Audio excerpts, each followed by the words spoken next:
You wanted the best. You've got the best podcast. The hottest podcast in the world. The Chris Voss Show. The preeminent podcast with guests so smart you may experience serious brain bleed. Get ready. Strap yourself in. Keep your hands, arms, and legs inside the vehicle at all times, because you're about to go on a monster education roller coaster with your brain. Now, here's your host, Chris Voss. Ladies and gentlemen, entering the ring now, your host, Chris Voss. Whatever, man. We improv something different every time. Welcome to the Chris Voss Show, everyone. Those who haven't met me yet after 13 years, I'm your host. At least that's what it says here on the card.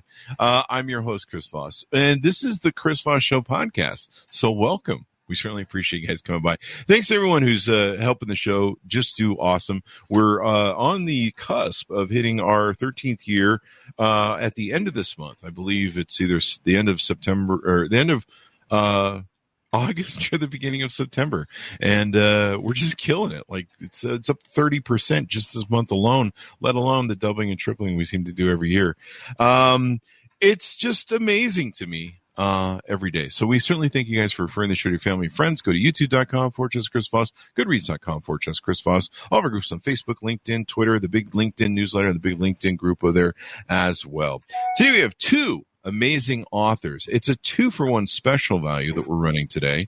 Normally you have one author per show, because, you know, the authors know a lot, but we have 2 for 1. So you're getting double the value on this show. So if you don't want to listen to the show till the end, you won't get double the value. They are the authors of the book Collision Course, Carlos Ghosn, I think if I got that right, and the culture wars that upended an auto empire. June 22nd, 2021, this came out. We have Hans Gruel on the show and William Sposato on the show. They're going to be talking to us today about their amazing book, What's Inside. Hans is a award-winning American business journalist based in Tokyo, where he serves as an Asian editor for automotive news, overseeing coverage from Japan, China, and South Korea. He's been writing about Nissan and the alliance for more than a decade and has interviewed Carlos multiple times, the gentleman he wrote about, including a one-time interview after Ghosn's arrest. Clearly, that must have been the Oscar timer telling me that my time on stage was up. I'd like to thank my wife and my God. Never mind. I'm just kidding. William is a Tokyo-based correspondent and consultant who has been active in Japan for more than 20 years with senior roles at Reuters and the Wall Street Journal. He is currently a writer and regular contributor to Foreign Policy magazine. He is also a consultant to corporations and government bodies on economics, corporate issues, and regional diplomacy. Welcome to the show, gentlemen. How are you? Very good, Chris. Thanks for having us. Yes, thanks very much. Looks like it'll be a fun time. Look forward to it. There you go. I mean, the clock is already struck. So there you go. Somebody's got a grandfather clock or something there. Did I get his last name right? Ghosn? Actually, he pronounces it Ghosn, like a long Ghosn, sound, like rhymes with bone or phone. So that's how he's known. But I think in certain corners of the Middle East, it is pronounced the way you're suggesting. But in the automotive world, it's a long O sound, Ghosn. So we'll stand with the correction on that. Collision Course, Carlos Ghosn, and the culture wars that upended an auto empire. That'll work for my edit. Thanks for coming to the show. Give us your .com so people can find you guys on the interwebs. Well, I'm on Twitter at Hans Gruel, and you can check out our book on Amazon. It's there under Collision Course. It's the easiest way to find it. There you go. William? Yeah, that's the best way. Amazon. I do have a site, Sposato Media Training, but mainly we're looking at the main sites for the book, and LinkedIn, of course. I use quite a bit, and LinkedIn was actually part of the saga in how the book came about. Oh, really? That's an interesting story. I'll love to hear it. We have a big 120,000 group LinkedIn group over there and a big newsletter that does well. We like LinkedIn. It's pretty good. So have you guys written a book together before? What brought you guys together for this book? It's a good question. I'll let William take this over because he's the real linchpin here. He's the genesis of that whole book kickoff. Go ahead. Yeah. So, no, we've never written a book together. And actually, we've known each other for quite a few years here in Japan. Hans used to be with the Associated Press, and now I knew him when he joined Automotive News. And an agent got in contact with me, actually. And the Ghosn saga was all in the news and said, can you write a book on this? And I said, no, I can't write a book on this. I don't know enough about it, but I do know someone who does. So I got in contact with Hans, and we talked it over and looked at what each of us thought we could do in terms of a book and contribute in. And the two dovetailed perfectly. So basically, you knew a guy who knew a guy who knew a guy. Yeah, absolutely. So the book is very much like what we first mapped out in terms of the content. And because the story does tell itself. It's just a great saga, and there's so much more to it as well. So that's really how the book got started. There you go. It's an astounding story, man. I mean, it's like when you the first time it blew onto my radar was, when he gets escaped or, taken or expatriated in a box on a plane, and it just hit the news everywhere. And then you just started hearing about it, and you're just like, this sounds like a movie script. Like, who wrote this? It's crazy. Yeah.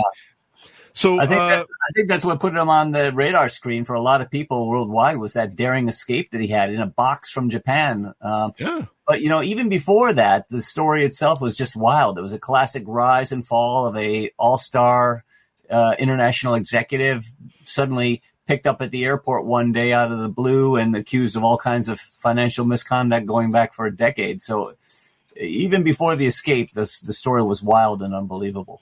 Yeah, and I think at one point he was either almost a billionaire or a billionaire. I don't know about his total net assets, but I think in terms of salary, he wasn't quite at a billionaire level, but he was probably had aspirations to get as close as he could. I think if I recall, he was negotiating a deal to get paid an enormous sum that would have put him close to that. So give us an overview of the book, the picture that you guys paint in the book of this gentleman. Well, I mean, we start off just telling the story of his rise and fall. I mean, he was quite one of the most famous automotive executives in the world, and still is. He was a transformational character in the late 1990s and early 2000s. He was a pioneer in things like consolidation of the industry, the drive for massive scale. He was a pioneer of electric vehicles. He was also a pioneer of autonomous vehicles. He was the first CEO to run two Fortune 500 companies at the same time. And he parachuted into Nissan at the tender age of 45 years old and basically saved a national icon from the scrap heap. So by the time on the eve of his arrest, he had basically cobbled together what became the world's largest automotive group or consortium. It had Mitsubishi, Nissan, and Renault together, and they were selling in excess of 10 million vehicles a year to make it the biggest automotive group on the planet. It's just crazy. I mean, he's doing what just about any Fortune 500 CEO would do in America. And where does he go? Where does he go wrong? I think he lives a kind of a vaulted life for like 10, 20 years or something.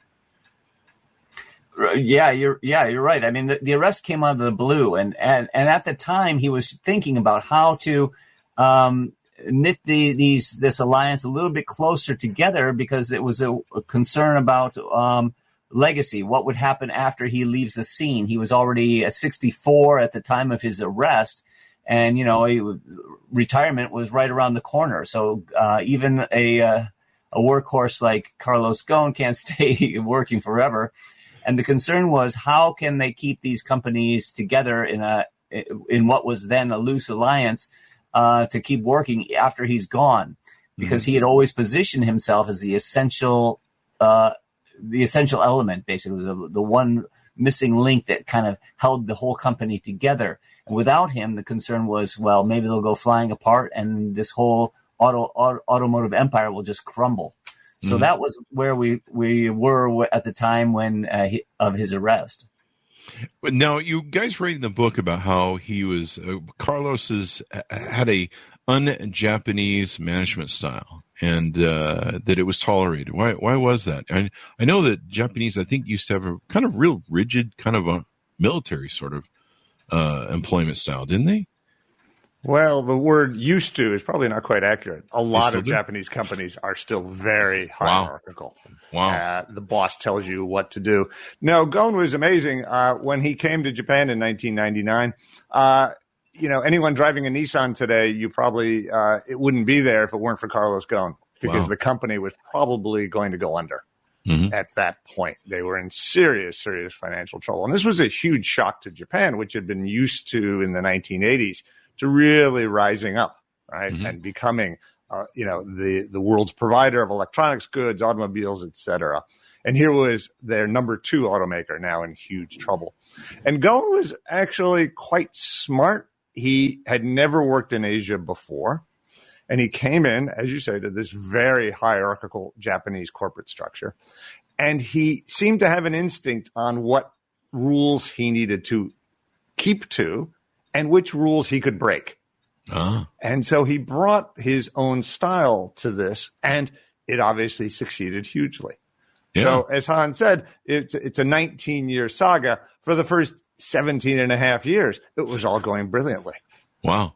And so he's basically, he kind of knows where to bend the rules and get things done. He had $60 billion in value to Nissan, which is, that's quite extraordinary, actually.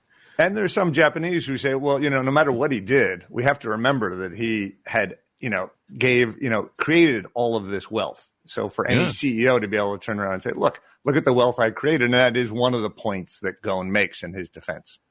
Do you think that he would have been prosecuted if he'd been an American CEO? Well, that's an interesting point. And one of the topics that we address in our book Collision Course is the kind of relevance or the relativity of the laws in Japan versus the United States versus other jurisdictions, and how similar actions can come under different scrutiny in different places. In the United States, if we look at one of the accusations against Ghosn, which was the deferred compensation accusation, in the United States, that was handled as a civil matter by the FSA, is it? No, that's SEC. SEC, and he was simply handed a fine for that. But in Japan, on the other hand, it was a criminal matter with a possible prison sentence attached to it of up to 15 years. So the severity of the action or the accusation it varies across different jurisdictions. So it's doubtful whether a white collar executive like Ghosn would have been found taken to court or dragged before a criminal case with the penalty of prison time held over his head in a place like the United States. Yeah, he should probably just run for president in America, because that seems to work for some of the people here that get away with everything. Yeah, the legal differences are quite something. And there is some view internationally that the U.S. is too light on white-collar criminals. But on the other hand, does Japan really understand the complexities of doing business? Yeah. So there was a trial of his lieutenant, Greg Kelly. And in the trial, the prosecutors made a big deal over lawyers' statements from on Kelly's side that they were looking for loopholes on various issues. Wow.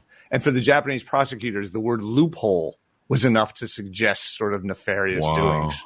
Wow. So there was a real clash. I mean, that's why we call it Collision Course. There was a real clash of corporate sensibilities here over what's done in Japan versus what's done in the U.S. In the same time, there are Japanese executives who can't go back to the U.S. because they're charged with crimes there for things that probably would not be criminal actions here in Japan. So it cuts both ways. Yeah, and I probably should do a summation for people, those who are not aware. Do one of you want to do the summation of what happened with him getting expatriated that hit the news and where he's at now and that, or do you want me to do it? Sure. I can bring the listeners up to speed on that. Well, we had him up in 2018, where he was at the top of his game, at the top of the industry, a legend, a walking and living legend. And he was here for a regular business meeting, and he was picked up at the airport upon landing and taken directly to the biggest prison jail detention center here in Tokyo. And he spent 130 days in confinement over a period of months.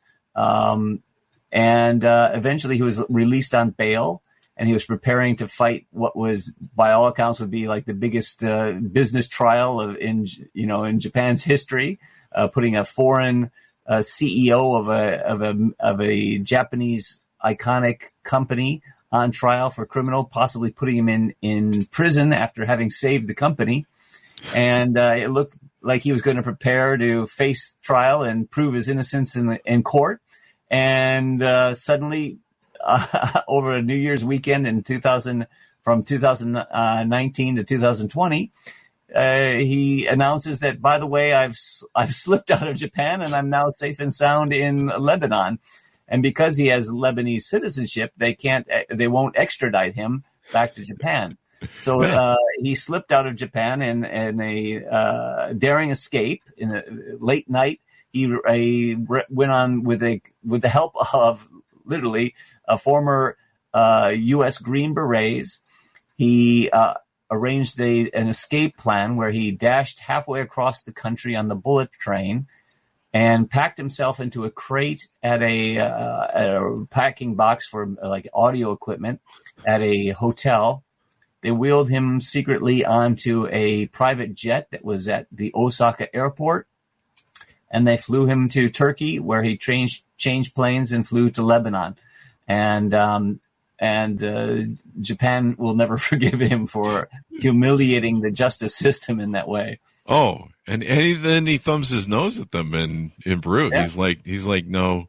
He's like, yeah, nah. And then France. Yeah, his justification for it was that his quote was, "I have not fled justice. I have escaped injustice and political persecution." So he really, thumbed his nose at them and what was it? A massive humiliation to the Japanese system. It caught them completely off guard. And that's where he lives to this day, trying to resuscitate his reputation. Wow. That's the same language I use on my last 5 divorce decrees. The political persecution, damn it. I don't know what that means. It's a joke, people. And France is after him too, right? That's right. Yeah. Wow. The more recent, and now they have their own arrest warrant out for him. Wow. So I think at one point he harbored hope that he might be able to return to France, where he also has citizenship. But going back to France now poses its own set of risks. Wow. So what are the allegations against him that you guys write about in the book? And did you guys get a chance to interview him? Yes, we interviewed him for the book. And, I first met him, I think, in 2007. So I've been covering him over the years on my day job, which is being the Asia editor here in Tokyo for automotive news. And I've watched him develop over the course of more than a decade now. Interviewed him multiple times over that period. And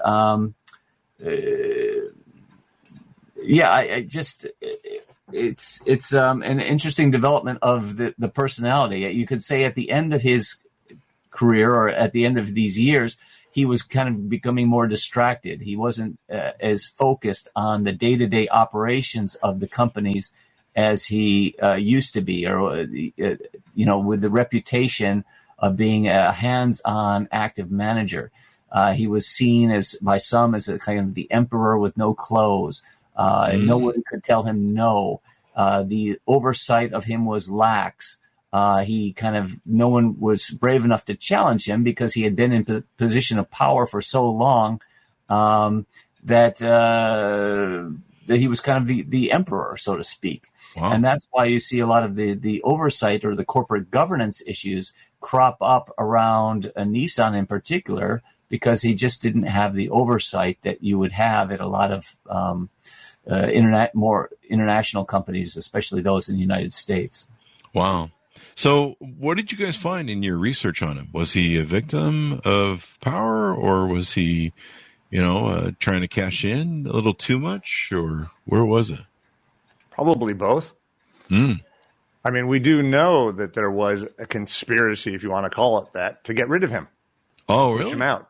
Three at the trial that came out, the three sort of mid-level senior executives had gotten together, had decided Ghosn was dangerous, and went to the prosecutors. So they didn't even go to the board of directors of Nissan. They went right to the prosecutors. They went straight to the prosecutors, who originally said, "Well, you don't have enough here. Go find more." Serious? I did not know about this part. And so the prosecutors at first said, "No, you don't have enough information here." So here you had this group within Nissan all looking around to try and find new charges against the boss. Wow. And they finally persuaded the prosecutors. Now, Ghosn will tell you it's a political setup. That basically he was being pushed out by certain elements within Nissan who were working with certain elements within the Japanese government who thought that Ghosn was now potentially going to merge Nissan with Renault, and therefore Japan would lose one of its most famous companies. Oh, wow. And so that was, from Ghosn's perspective, the motivation for what happened. But you guys found it was really kind of an inside hit job, basically. Well, that was one part of it. But on the other hand, was he actually guilty of the allegations? Yeah. And, guilt becomes very tricky. In the book, we call it the gray world of white-collar crime. So some of the things that Ghosn is alleged to have done probably wouldn't have been that big an issue in other countries, such as the U.S. But on the other hand, they were prosecuted in Japan at a very high level. And there's always this question of, this is the way things are done. So the initial charges were that Ghosn had sort of hidden salary that was not disclosed. It was a very technical charge that basically Ghosn's real compensation was not in the annual filings that they have to make to Japanese regulators. So that was sort of charge number one. And that went into a lot of, little details about, letters and was he going to have a consulting gig with the company after he retired. And then other more serious charges have never really come out in full light. All we know is what's from the prosecutors, leaks, various reports. And those are always, to be suspect to some extent. But the case seems to be building. Hans really went into the other two charges more fully, and they're quite complex. Maybe you could explain them a little better than I can. Well, yeah, there are a lot of charges against Ghosn, and lots of accusations, all kinds of wrongdoing or misuse or misconduct. Now, in Japan, there are basically three issues that only rose to the level of the prosecutors that were taken to court or that ended in indictments. Those are the deferred compensation, the kind of like not fully reporting how much he's being compensated. But there are two more breach of trust allegations, which involve millions of dollars that are apparently that were allegedly misused. That company monies misused by Ghosn for his personal use. And those are the serious charges that really haven't been aired in court. And those charges are also mirrored in the more recent charges leveled in France. Apparently, they seem to believe that Ghosn was doing the same thing at Renault as he was doing at Nissan. And that's what they're after him for in France as well. Now, on top of that, there are all kinds of other misconduct things that didn't even rise to the level of the prosecutor's office, and those include taking big bonuses at various subsidiaries that were under his watch, excessive expense account handlings, taking special, basically mishandling and taking inappropriate payouts from a stock-linked award system. All these kind of things are a huge pile of accusations that didn't even rise to the level of prosecution, but created a feeling within the Nissan of kind of just abuse of the system or abuse of power and resentment that kind of boiled up under the surface. In fact, partly what triggered the investigation into Ghosn and potential misconduct was his handling of his expenses for a private and family-oriented airline ticket. So that is kind of what triggered the inside click down this rabbit hole of looking for ways to snag Ghosn. Wow. Which just shows don't be cheap, because, I mean, the initial allegation or the problem was that Nissan had an in-house travel agent. Uh-huh. And, any of us that work at a company, you always think when you book a ticket that the company price is much too high and I can do better than that. So Ghosn was being charged for some of these family tickets. And he went to the guy and he said, you're overcharging me. This is ridiculous. I want a refund. Oh. And so the guy said, well, no, this is what we paid. There's no way around it. And so his own little unit was now going to suffer a loss because of this.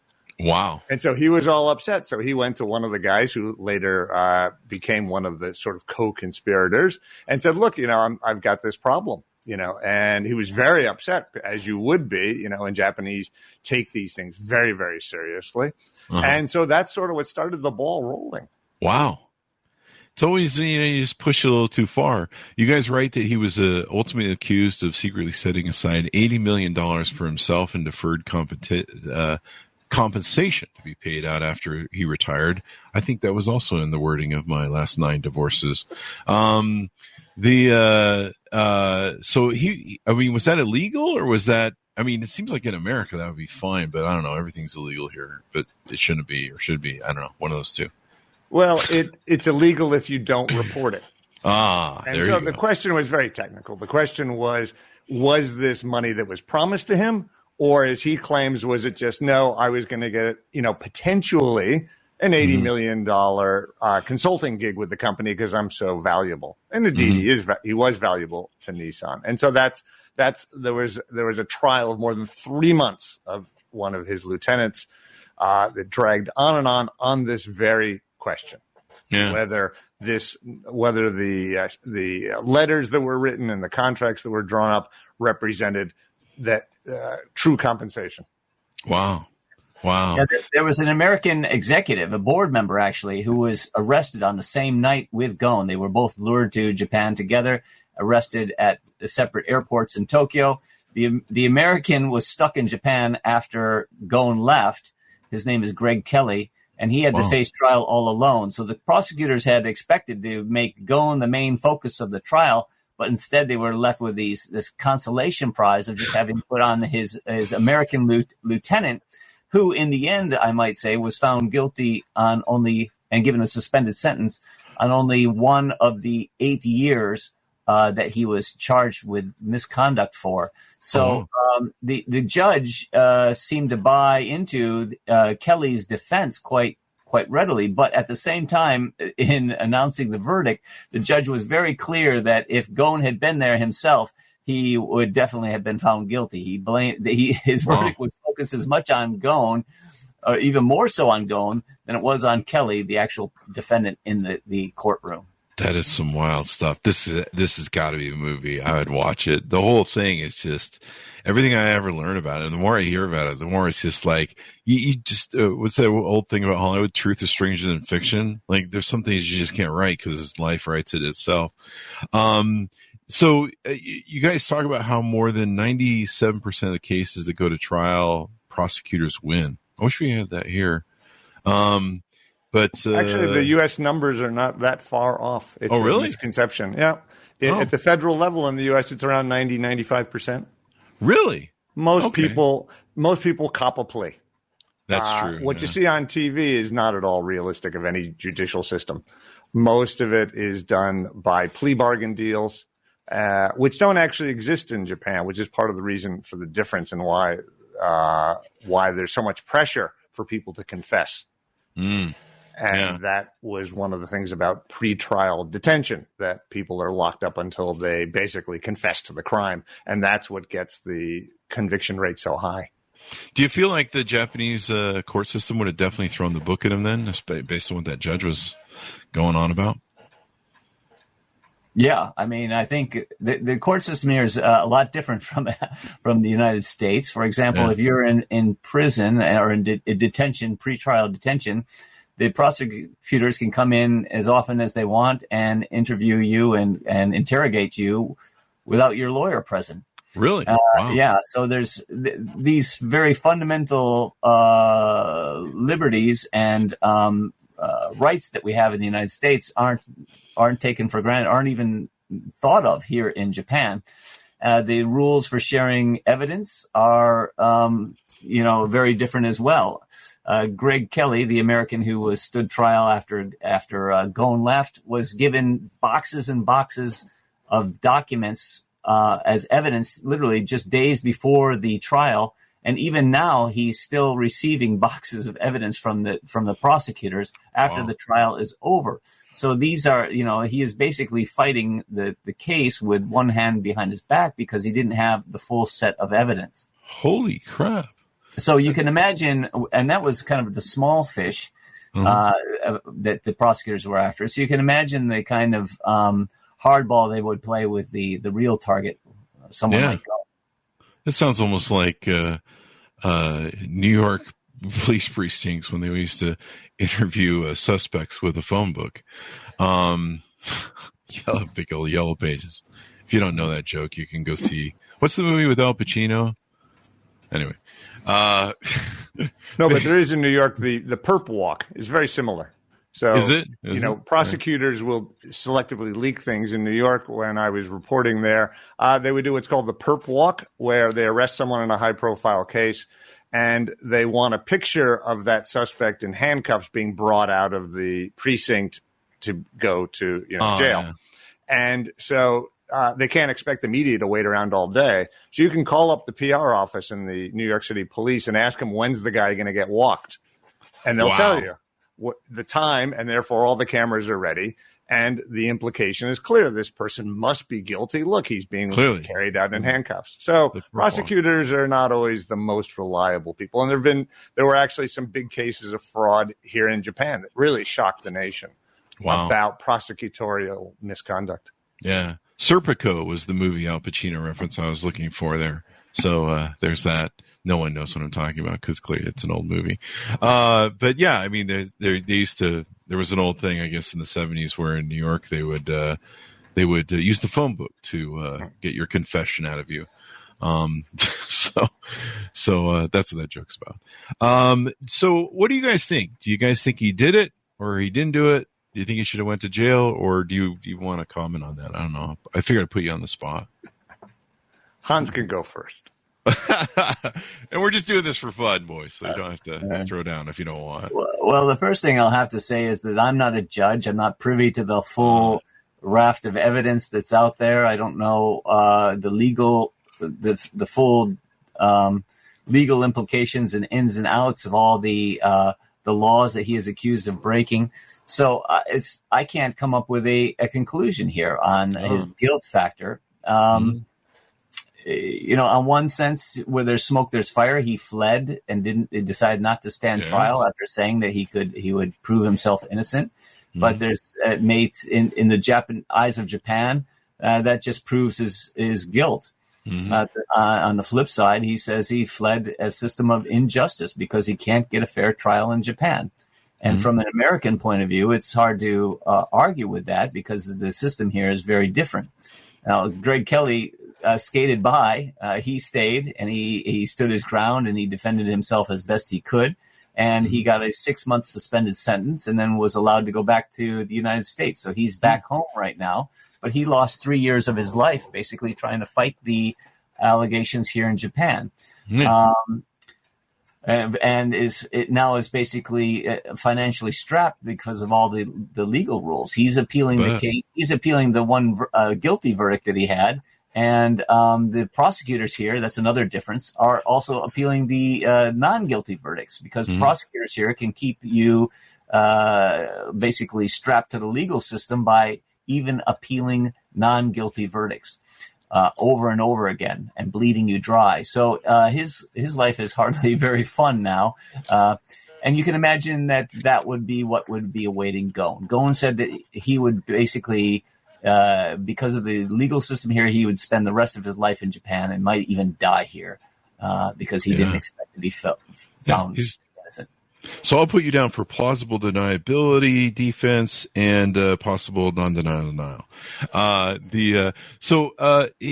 His partner or his Mr. Kelly ends up only getting 6 months and left off.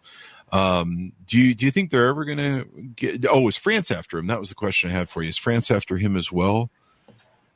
Well, yes, France is after him, but I think from the Japanese point of view, the best thing to do is just to keep him bottled up in Lebanon.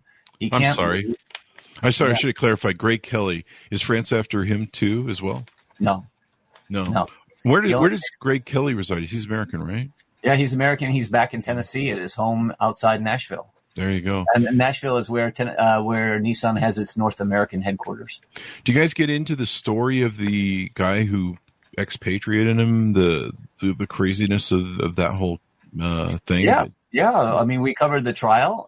They were on trial here last year, and both pleaded basically guilty right away, and they were sentenced to jail. So the father and son are still here in jail, in prison in Japan, and the father has 2 years. I think the son has a year and 8 months. Wow. So they'll be out before you know it, and then they'll be able to tell their side of the story and maybe play a role in that movie that you. That movie, yeah, because it was quite extraordinary. The guy was like he'd spent, I think, at least a decade or two being he would go find people that had been taken hostage and free them, I think, or go find people that were trapped in countries and get them out. And so he just kind of thought like this would be, to my understanding, he kind of thought this would just be like one of those things where you can just, enter Afghanistan and leave and no one gives a crap.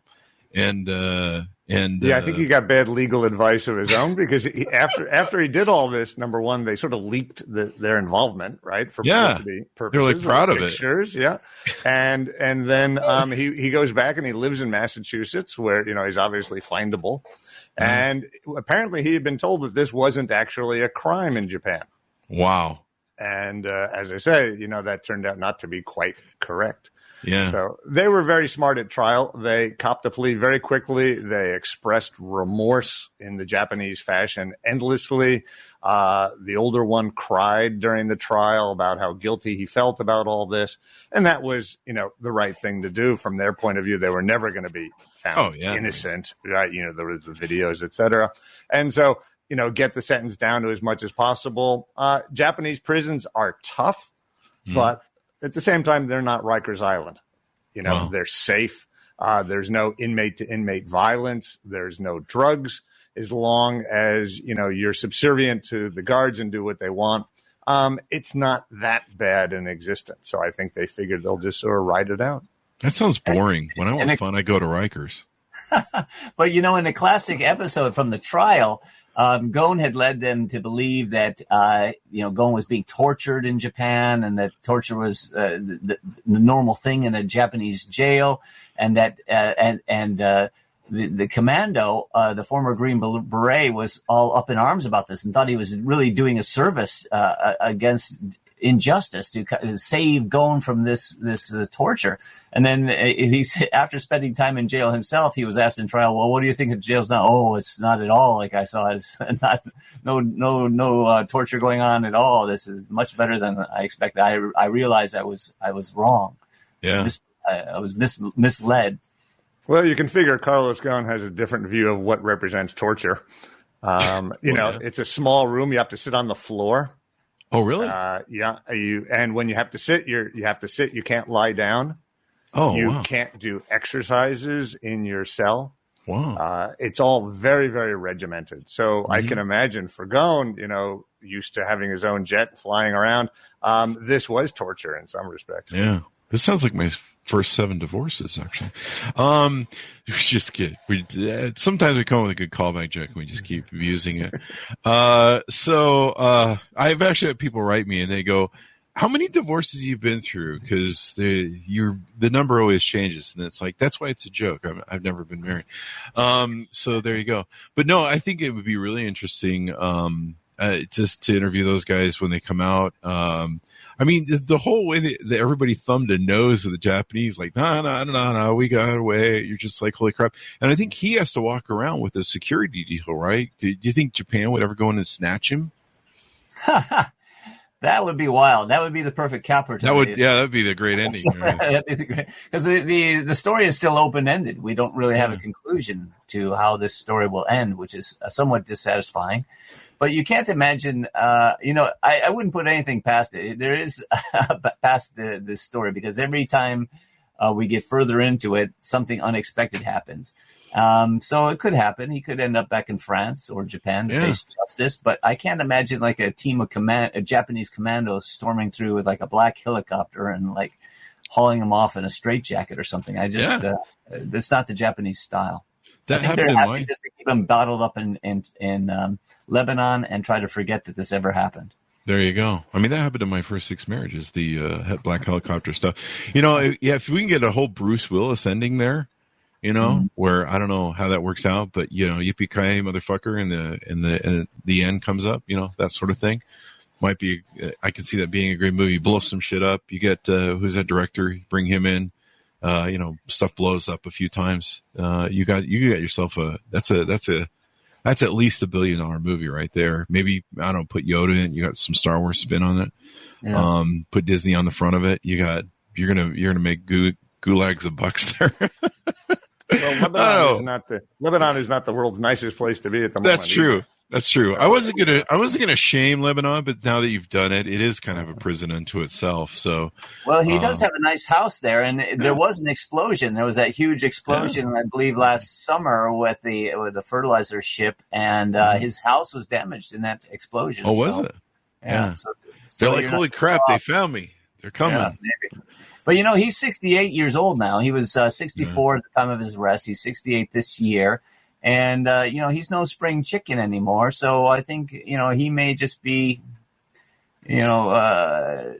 just accepting his fate and living his life in Lebanon as best he can with his family. He's teaching some courses, right? He's teaching some courses.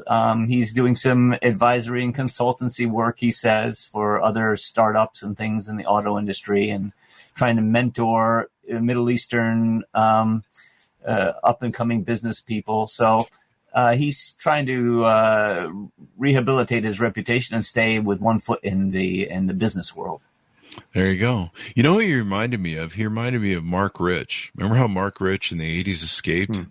I was coming up as a stockbroker back then, and he just escapes to Swiss, and they can't extradite him. He's just like, nah, I got my billions. And then eventually I think his wife paid off Bill Clinton and he got a pardon.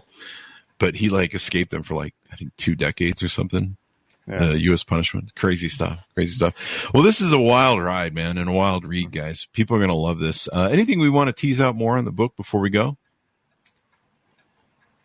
Well, I think it's a fun story, number one, the Ghosn story. But also we tried to capture a lot of Japan, a lot about Hans wrote a huge amount about the auto industry and Nissan's role and the future of it.